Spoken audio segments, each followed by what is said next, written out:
Hello बच्चों, क्या हाल चाल और सब बढ़िया। आज हम स्टार्ट कर रहे हैं मैटर इन आवर सराउंडिंग के इन टेक्स्ट क्वेश्चन। हमने कंप्लीट चैप्टर कर लिया है, अब हम स्टार्ट कर रहे हैं इन टेक्स्ट क्वेश्चन। तो क्वेश्चन नंबर हमारा फर्स्ट है, which of the following are matter, कि इनमें से मैटर कौन सा है। कुछ यहाँ पे हमारे पास वर्ड्स दे रखे हैं और पूछा जा रहा है कि इनमें से मैटर कौन सा है। सबसे पहले हम ये जानते हैं कि मैटर क्या होता है। मैटर मतलब कोई भी ऐसी चीज़, मैटर मतलब कोई भी ऐसी चीज़ जिसमें वजन होता है और वो जगह घेरती है, उसे क्या बोलते हैं, मैटर बोलते हैं। मैटर के अंदर एक तो मास होगा, ठीक है, मास मतलब वजन, और दूसरी चीज़ क्या होगी, उसके अंदर वॉल्यूम होगा, सॉरी उसके अंदर स्पेस होगा। उसके अंदर क्या होगा, स्पेस। मैटर के अंदर एक तो मास होता है, वजन होता है, और उसके अंदर स्पेस, वो जगह घेरती है। तो कौन कौन सी चीज़ें मैटर हैं वो हमें बताना है। सबसे पहला है चेयर। चेयर, देखो चेयर के अंदर वजन होता है और वो जगह भी घेरती है, तो वो भी क्या है, एक मैटर है। तो फर्स्ट आंसर क्या गया, चेयर। एयर, एयर के अंदर वजन होता है और वो जगह भी घेरती है। फॉर एग्जांपल आपने ऑक्सीजन सिलेंडर देखा होगा हॉस्पिटल में, तो उसके अंदर वजन होता है और वो जगह भी घेरती है, तो वो भी क्या है, वो एक मैटर है। तो एयर भी एक मैटर है। स्मेल, नहीं सॉरी, उसके बाद है लव। लव मतलब मोहब्बत, प्यार, इश्क, ठीक है। तो लव जो होता है, तो लव जो प्यार है वो एक फीलिंग है। वो क्या है, एक फीलिंग। तो फीलिंग जो है वो मैटर नहीं है, उसके अंदर वजन नहीं होता है, और उसके वो जगह भी नहीं घेरती है। तो जो स्मेल है ये क्या है, ये मैटर नहीं है। उसके बाद है हेट। हेट मतलब होता है नफ़रत। जैसे कोई बोल रहा है मैं आपसे नफ़रत करता हूँ, तो मैं ये नहीं कह सकता ना मैं आपसे 5 किलो नफ़रत करता हूँ, या फिर वो जगह थोड़ी ना घेर रहा है नफ़रत। तो नफ़रत क्या है, वो मैटर नहीं है। आलमंड्स, आलमंड क्या होता है, बादाम। आलमंड क्या होता है, बादाम, ठीक है, या बादाम आप देख सकते हैं। तो बादाम जो होता है इसके अंदर वजन होता है और ये जगह भी घेरती है, तो ये भी क्या है, एक मैटर है। उसके बाद है थॉट। थॉट मतलब होता है विचार। कोई भी ऐसी चीज़ आप सोच रहे हो, कोई भी चीज़, थॉट। तो आप कोई भी चीज़ सोच रहे हैं, उसके अंदर वजन भी नहीं है और वो जगह भी नहीं घेर रही है, तो थॉट भी क्या है, मैटर नहीं है। उसके बाद है कोल्ड। कोल्ड मतलब होता है ठंड। कोल्ड मतलब क्या होता है, ठंड। आपको ठंड लग रही है तो ठंड भी मैटर नहीं है।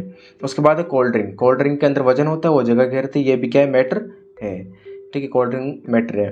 उसके बाद स्मेल ऑफ परफ्यूम, मतलब परफ्यूम जो होता है, जो इत्र होता है उसका परफ्यूम, तो उसका जो परफ्यूम होता है उसके अंदर वो मैटर होता है या फिर नहीं होता है। कुछ लोग कहते हैं कि वो मैटर होता है और कुछ कहते हैं कि मैटर नहीं होता है, लेकिन वो मैटर होता है, क्योंकि इसके अंदर आप देखे हुए, यहाँ पे आपको परफ्यूम दिखाई दे रहे हैं, परफ्यूम के अंदर आपको छोटे छोटे से पार्टिकल दिखाई देते हैं। अगर परफ्यूम की आपको स्मेल आ रही है, खुशबू आ रही है, तो वो जो स्मेल है उसके अंदर क्या है, गैस के पार्टिकल होते हैं। एक्चुअली में क्या होता है, उसके अंदर गैस के पार्टिकल होते हैं। तो परफ्यूम भी क्या है, स्मेल ऑफ परफ्यूम भी क्या है, वो मैटर है। आगे समझ में। क्वेश्चन नंबर सेकंड है, which reasons for the following observation. यहाँ पे रीज़न बताना है आपको, यहाँ पे ऑब्जर्वेशन दे रहा है, उसके पीछे आपको रीज़न, कारण बताना है। The smell of hot seasoning food reaches you several metres away, but you get from the smell of cold food you have to go to close. ये कह रहे हैं कि अगर खाना गर्म है तो आपको थोड़े मीटर दूर ही आपको उसकी खुशबू आ जाती है, लेकिन अगर खाना ठंडा है तो आपको उसके पास जाकर के सूंघना पड़ता है, तब आपको उसकी स्मेल आती है। तो ऐसा क्यों होता है, उसका रीज़न बताना है। तो मैंने क्या लिखा है यहाँ पे, the smell of hot sizzling food reaches several metres away as the particles of hot food have the high temperature due to which they have more kinetic energy and hence the rate of diffusion is more than the particles of cold food। देखो जो hot food होता है ना, जो गर्म खाना होता है, वो हमें दूर तक खुशबू उसकी क्यों आ जाती है, क्योंकि जो गर्म खाना होता है वो उसके अंदर जो टेम्परेचर होता है वो हाई होता है, उसका तापमान ज़्यादा होता है, जिसकी वजह से उसके अंदर काइनेटिक एनर्जी ज़्यादा होती है। उसके पार्टिकल क्या होते हैं, बहुत ज़्यादा स्पीड से मूव करते हैं, जिसकी वजह से क्या होता है, उसके अंदर रेट ऑफ डिफ्यूज़न, डिफ्यूज़न मतलब होता है कि मतलब एक पार्टिकल दूसरे पार्टिकल के अंदर मिक्स हो जाना। तो डिफ्यूज़न क्या होता है, रेट ऑफ डिफ्यूज़न उसके अंदर ज़्यादा हो जाता है, जिसकी वजह से जो गर्म खाना होता है उसके अंदर हमें दूर से ही खुशबू आ जाती है, लेकिन जो ठंडा खाना होता है उसका टेम्परेचर कम होता है, जिसकी वजह से काइनेटिक एनर्जी कम होती है, जिसकी वजह से हमें ठंडा खाने का स्मेल नहीं आता है। और गर्म खाने का स्मेल किस वजह से आता है, उसके टेम्परेचर और काइनेटिक एनर्जी ज़्यादा होने की वजह से। समझ में आ गया। Next question, question number third क्या बोल रहे हैं, a diver is able to cut through water in a swimming pool, which property of matter does this observation show. मतलब एक डाइवर है, एक तैराकी है, वो क्या करता है जब वो पानी में स्विमिंग पूल में जब तैरता है, स्विमिंग पूल में जब वो तैरता है तो वो पानी को कट कैसे कर देता है। तो मैटर की ऐसी कौन सी प्रॉपर्टी इसमें शो हो रही है कि वो पानी को कट कर रहा है। तो मैंने क्या लिखा है यहाँ पे, a diver is able to cut through water in a swimming pool, this shows that the particles of water have the intermolecular space and has less force of attraction।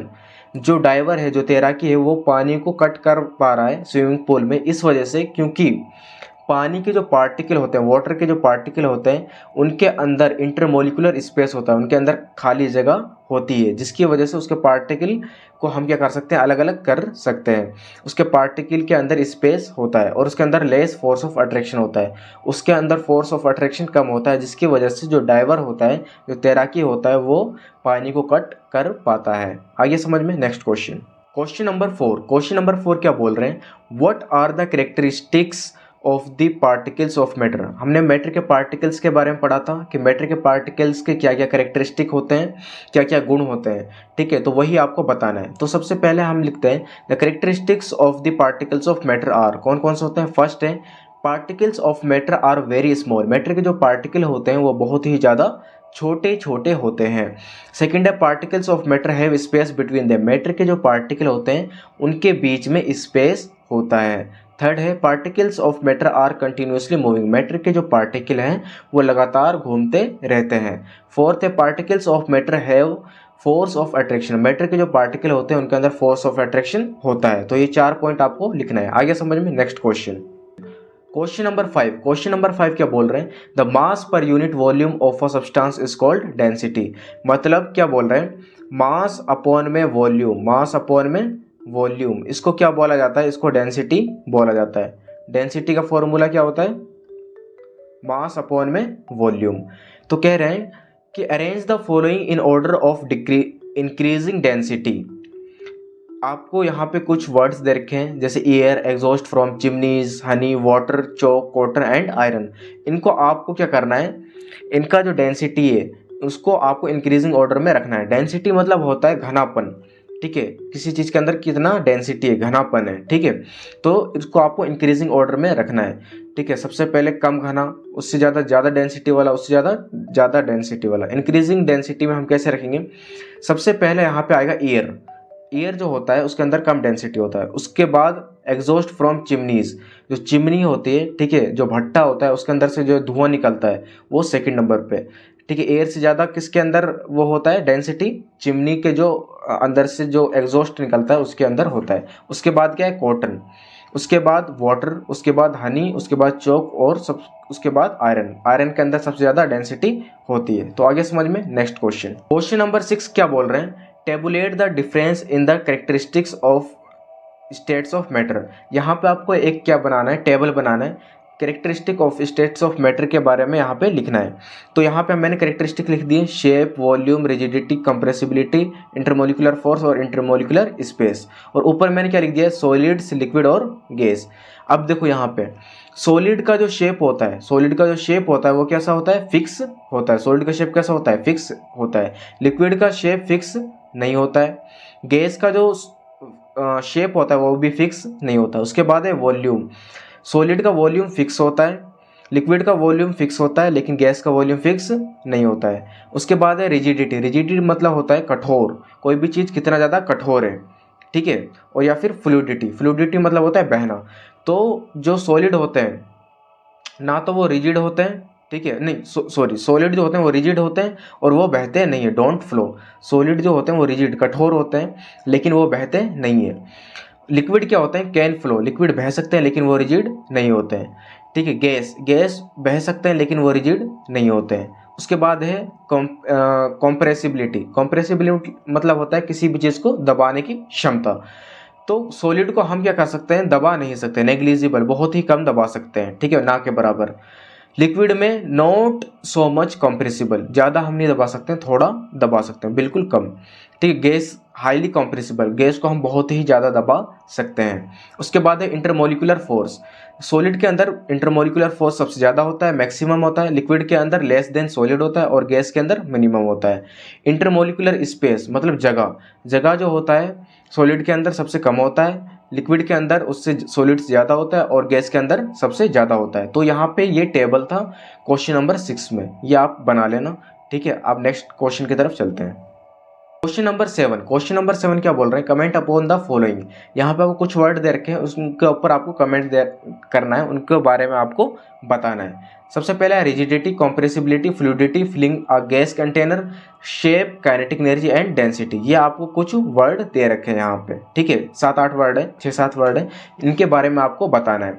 सबसे पहले हम बात करते हैं रिजिडिटी। रिजिडिटी मतलब होता है कठोर, the tendency of a substance to retain maintain their shape when subjected to outside force। मतलब सब्सटेंस की वो टेंडेंसी, सब्सटेंस की वो क्षमता जब क्या होता है, कोई भी बाहर से अगर कोई फोर्स लग रहा है तो वो अपना शेप को मेंटेन कर सके, उसे बोला जाता है रिजिडिटी। फॉर एग्जांपल मेरे पास ये क्या है, यहाँ पे एक पेन है, तो पेन को अगर मैं दबाना चाहूँ तो ये दबेगा नहीं, क्योंकि ये क्या है, रिजिड है। क्योंकि यहाँ पे ये रिजिड क्यों है, क्योंकि अगर मैं इसको फोर्स लगा रहा हूँ तो ये क्या कर रहा है, ये चेंज नहीं हो रहा है, इसने अपना जो शेप है उसको क्या कर रखा है, रिटेन कर रखा है, मेंटेन कर रखा है।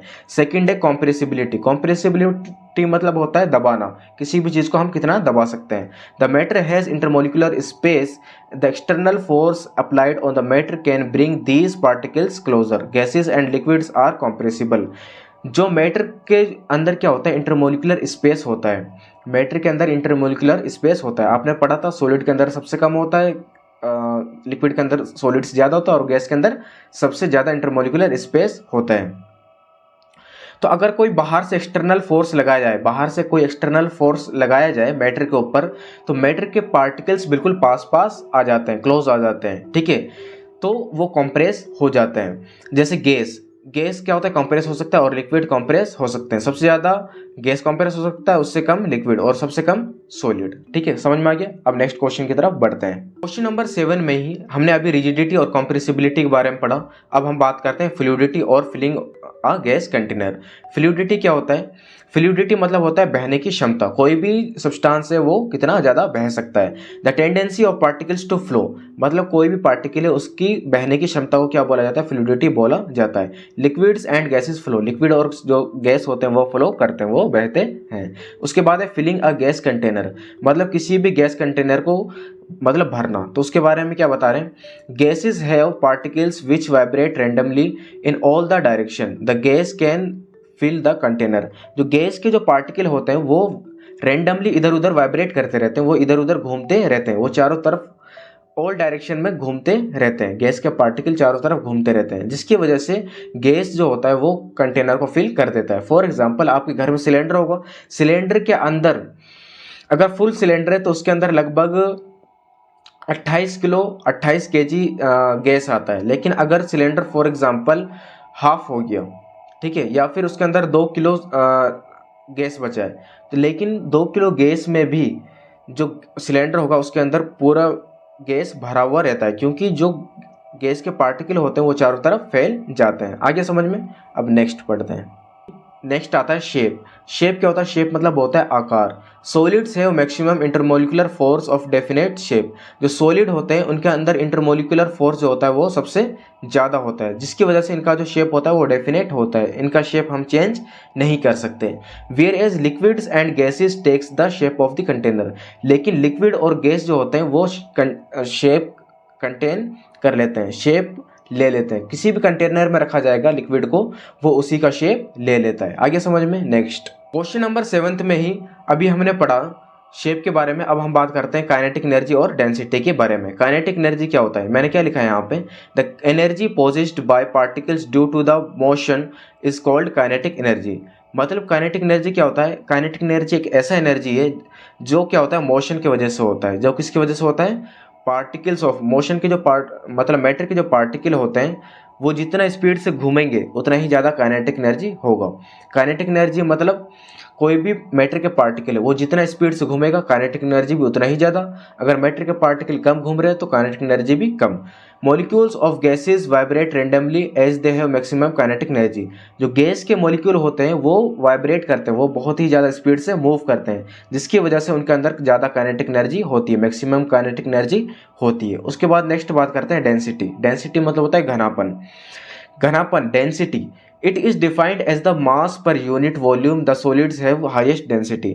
डेंसिटी का फॉर्मूला क्या होता है? Mass upon volume. डेंसिटी का फॉर्मूला क्या होता है? मास अपॉन वॉल्यूम, ये फॉर्मूला होता है, ठीक है, मास अपॉन वॉल्यूम। तो डेंसिटी क्या होता है? सॉलिड के अंदर जो डेंसिटी होता है वो सबसे ज़्यादा होता है, सॉलिड के अंदर जो घनापन होता है वो सबसे ज़्यादा होता है। आगे समझ में। अब नेक्स्ट क्वेश्चन की तरफ चलते हैं। अब हम बात करते हैं क्वेश्चन नंबर 8। यहाँ पे क्या बोल रहे हैं? Give reasons. फर्स्ट यहाँ पे फर्स्ट क्वेश्चन दे रखा है, a gas fills completely the vessel in it is kept. आपको रीज़न बताना है कि जिस कंटेनर में अगर हम गैस को भरते हैं, किसी कंटेनर में, वेसल में, बर्तन में अगर हम गैस को भरते हैं तो वो क्या करता है? वो कंप्लीटली वेसल को भर देता है, कंप्लीटली बर्तन को भर देता है जिस बर्तन में रखा है। तो ऐसा क्यों होता है? तो मैंने आंसर क्या लिखा है? The molecules of gas have high kinetic energy due to which they keep moving in all direction and hence fill the vessel completely in which they are kept। जो गैस के मॉलिक्यूल होते हैं उनके अंदर kinetic energy बहुत ही ज़्यादा होता है, जिसकी वजह से वो लगातार इधर उधर घूमते रहते हैं। ये आप गैस के पार्टिकल देख सकते हैं, ये किसके पार्टिकल है? यहाँ पे ये गैस के पार्टिकल है।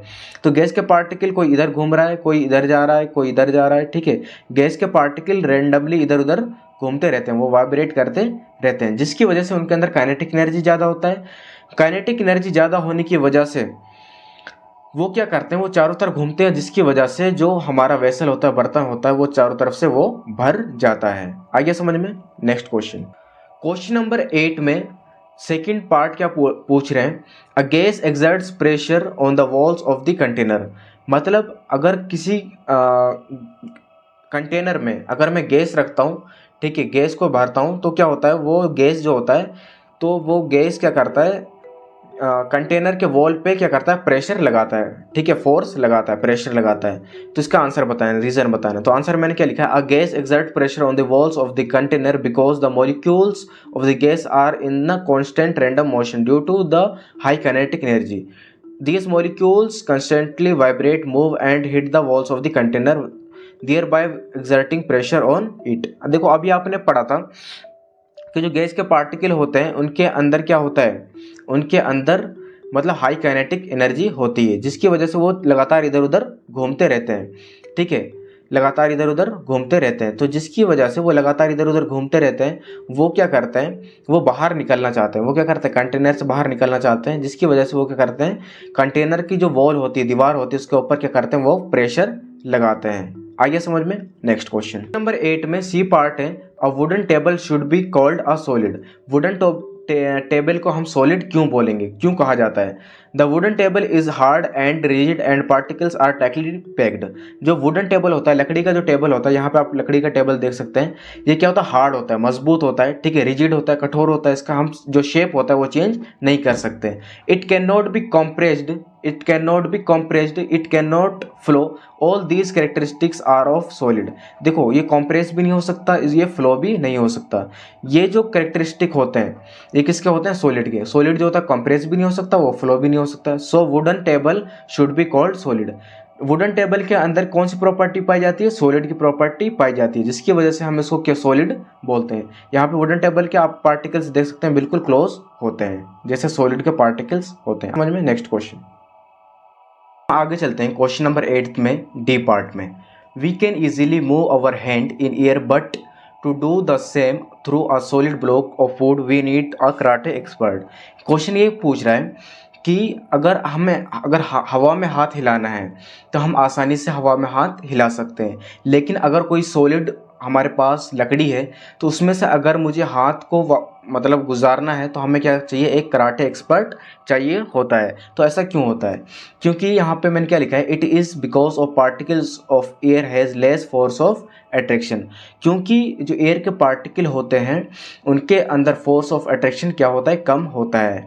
And a very small external force can separate them and pass through it. तो हमें क्या करना पड़ता है, ज़्यादा फोर्स लगाने की ज़रूरत नहीं है, मैं अपने हाथ को इजीली पास कर सकता हूँ, जिसकी वजह से एयर के अंदर से हमारा हाथ इजीली पास हो जाता है। But in case of solids the particles have maximum force of attraction. लेकिन सॉलिड के अंदर पार्टिकल्स के अंदर फोर्स ऑफ अट्रैक्शन बहुत ही ज़्यादा होता है।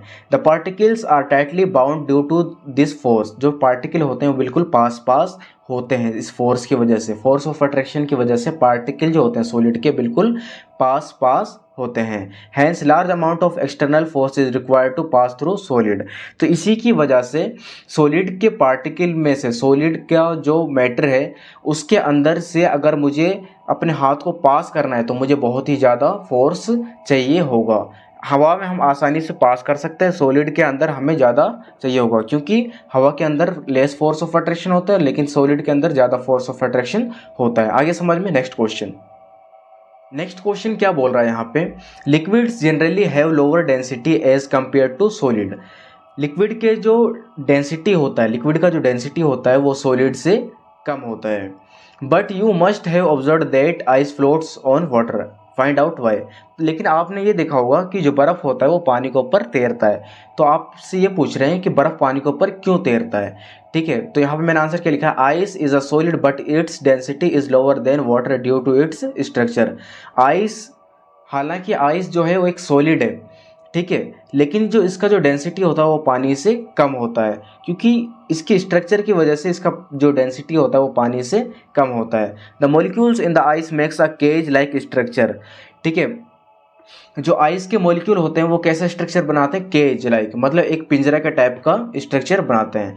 विच are lot of vacant space, जिसके अंदर बहुत ही ज़्यादा खाली जगह होता है। Due to which volume increases and density decreases, जिसकी वजह से वॉल्यूम बढ़ जाता है लेकिन डेंसिटी घट जाती है। This makes ice float on water, जिसकी वजह से आइस जो होता है वो पानी के ऊपर तैरता है। मतलब सिंपल सी बात यह है कि आइस जो होता है, बर्फ़ पानी में किस वजह से तैरता है, क्योंकि उसका जो स्ट्रक्चर होता है, स्ट्रक्चर की वजह से जो उसका डेंसिटी होता है वो पानी से कम होता है। उसका जो स्ट्रक्चर होता है वो कैसा होता है, केज लाइक स्ट्रक्चर होता है, जिसके अंदर खाली स्पेस बहुत ज़्यादा होती है, जिसकी वजह से वॉल्यूम इंक्रीज हो जाती है लेकिन डेंसिटी घट जाती है। इसकी वजह से बर्फ़ जो होता है वो पानी के ऊपर तैरता है। आगे समझ में। नेक्स्ट क्वेश्चन नंबर 9 क्या बोल रहे हैं, convert the following temperature to the Celsius scale. Temperature से आपको किस में करना है, सेल्सियस स्केल में कन्वर्ट करना है। ठीक है, ये जो आपको जो टेम्परेचर दे रखे हैं केल्विन में दे रखे हैं, आपको केल्विन से किस में करना है, सेल्सियस में कन्वर्ट करना है। यहाँ पे फर्स्ट क्वेश्चन दे रखा है 300 केल्विन। 300 केल्विन को किस में कन्वर्ट करना है, सेल्सियस में कन्वर्ट करना है। तो मैं क्या करूँगा, इसका फॉर्मूला होता है कि 300 अगर मुझे क्या करना है केल्विन से सेल्सियस में कन्वर्ट करना है तो मैं क्या करूँगा 273 माइनस कर दूंगा। जितना हमें केल्विन दे रखा है उसमें से क्या माइनस कर दूंगा, 273। तो यहाँ पे मैं क्या कर दूंगा, यहाँ पे हमें 300 केल्विन दे रखा है, 300 माइनस 273 तो कितना आ जाएगा, 27 डिग्री सेल्सियस। सेकेंड है 573 केल्विन, तो इसको मैं 273 से माइनस कर दूंगा तो कितना आ जाएगा, 300 डिग्री सेल्सियस। आगे समझ में। नेक्स्ट क्वेश्चन नंबर 10 क्या बोल रहे हैं, what is the physical state of water at 250 degree Celsius and 100 degree Celsius. मतलब वाटर का फिजिकल स्टेट क्या होगा 250 डिग्री सेल्सियस पे और 100 डिग्री सेल्सियस पे। तो फर्स्ट का आंसर है 250 डिग्री सेल्सियस पे क्या होगा, पानी जो होगा वो गैसियस स्टेट में होता है। ठीक है, वो भाप बन करके उड़ जाएगा। ठीक है, और 100 डिग्री सेल्सियस पे आपको पता ही है पानी का जो बॉइलिंग टेम्परेचर होता है वो कितना होता है, 100 डिग्री सेल्सियस। तो 100 डिग्री सेल्सियस पे पानी जो होता है वो लिक्विड फॉर्म में भी होगा और गैस की फॉर्म में भी होगा, क्योंकि वो पानी जो होगा वो उबलेगा तो वो लिक्विड फॉर्म में भी है और गैस भी, भाप भी बन रहा है, तो वो गैस और लिक्विड फॉर्म में होता है। ठीक है, नेक्स्ट क्वेश्चन नंबर 11 क्या बोल रहे हैं, for any substance why does the temperature remain constant during the change of state. मतलब ये बोल रहे हैं कि कोई भी सब्सटेंस है उसका अगर मैं क्या करता हूँ मतलब उसका स्टेट चेंज हो रहा है तो उसका टेम्परेचर क्या रहता है, सेम रहता है। ठीक है, ऐसा क्यों होता है। ठीक है, तो इसका आंसर क्या लिखा है मैंने, during the change of state of any matter heat is supplied to the substance. अगर मुझे कोई भी मैटर का स्टेट चेंज करना है, जैसे फॉर एग्जाम्पल सॉलिड से लिक्विड, लिक्विड से गैस चेंज करना है, तो मुझे क्या करना पड़ेगा, हीट देना पड़ेगा, उस सब्सटेंस को क्या करना पड़ेगा, हीट करना पड़ेगा। The particles of matter use this heat to overcome the force of attraction between the particle. तो मैटर के जो पार्टिकल होते हैं वो इस हीट को लेते हैं, इस हीट को लेते हैं, और उसकी वजह से क्या होता है, उनके अंदर जो फोर्स ऑफ अट्रैक्शन होता है वो क्या हो जाता है, वो कम हो जाता है। In the form of hidden heat called latent heat to change the form from one state of matter to the other state. मतलब क्या करते हैं, मैंने किसी मैटर को हीट करा, ठीक है, कोई भी मेरे पास सॉलिड था, तो सॉलिड अगर मैं हीट करूंगा तो वो लिक्विड में चेंज हो जाएगा। फॉर एग्जांपल मेरे पास बर्फ़ था, बर्फ़ को मैंने हीट करा तो वो पानी में चेंज हो जाएगा। तो पानी में जो चेंज हो रहा है वो क्या कर रहा है, लेटेंट हीट ले रहा है, लेटेंट हीट ले रहा है। तो लेटेंट हीट लेगा, ठीक है, तो लेटेंट हीट की वजह से वो क्या होता है, जो सॉलिड है, मतलब जो आइस है, आइस क्या करेगा, अपना जो टेम्परेचर है, जो हीट है, लेटेंट हीट को किस में इस्तेमाल करेगा, वो अपना स्टेट चेंज करने में इस्तेमाल करेगा, मतलब वो अपने फोर्स ऑफ अट्रैक्शन को तोड़ने में इस्तेमाल करेगा, ठीक है। ड्यू टू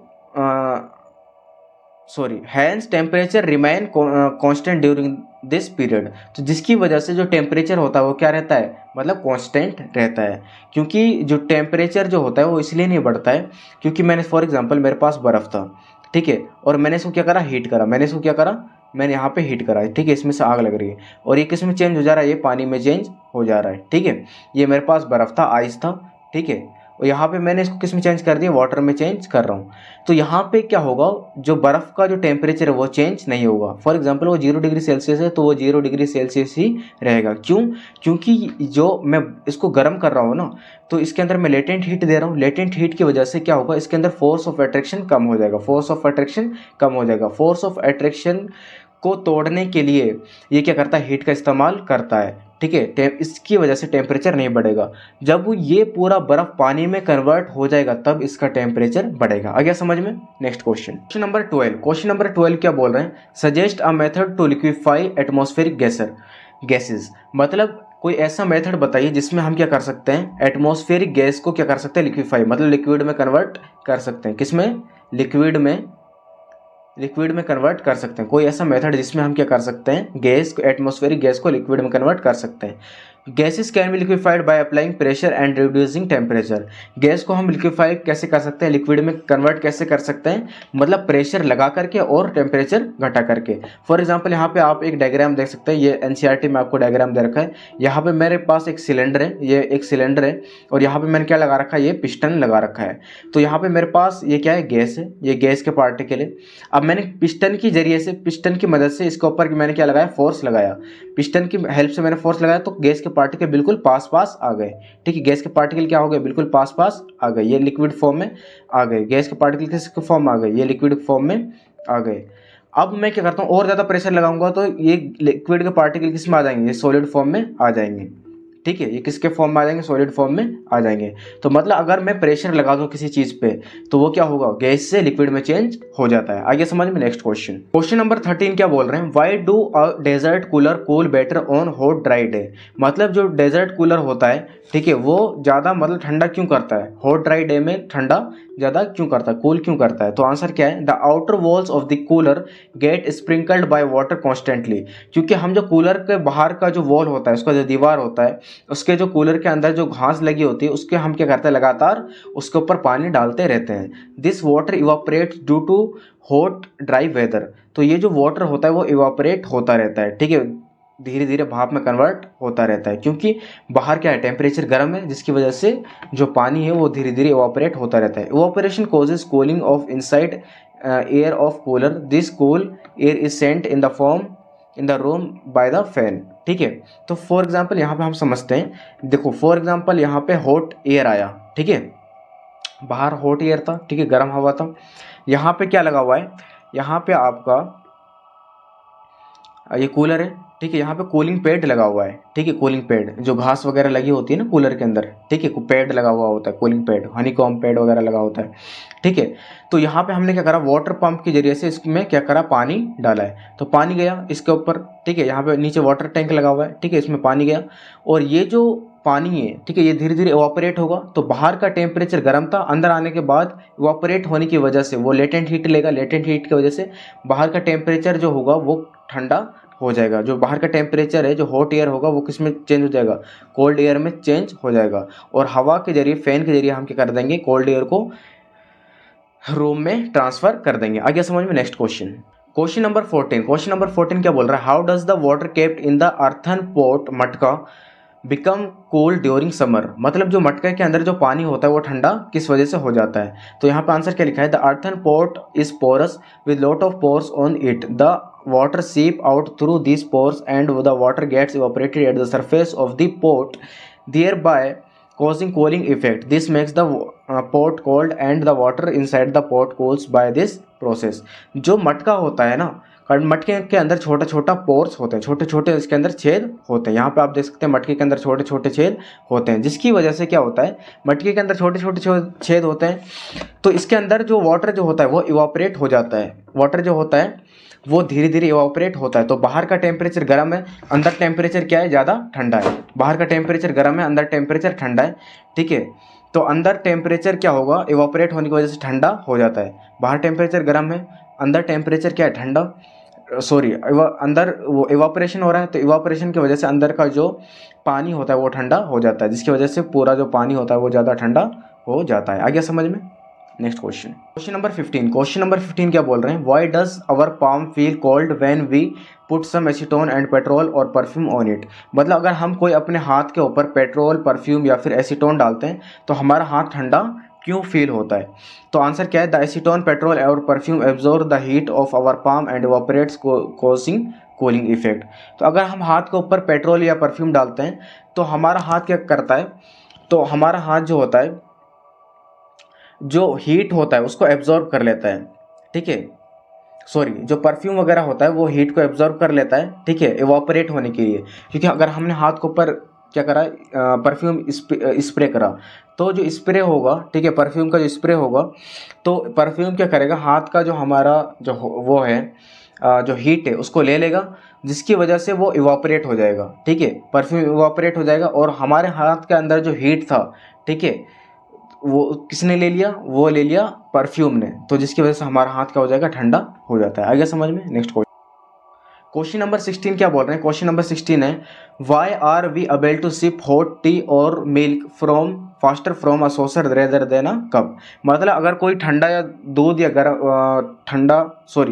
गरम दूध या गरम चाय है तो हम उसको जो सॉसर होता है, जो बड़ा जो प्लेट होता है, उसके अंदर हम मतलब जल्दी पी लेते हैं, लेकिन जो कप के अंदर हम लेट से पी पाते हैं। ऐसा क्यों होता है।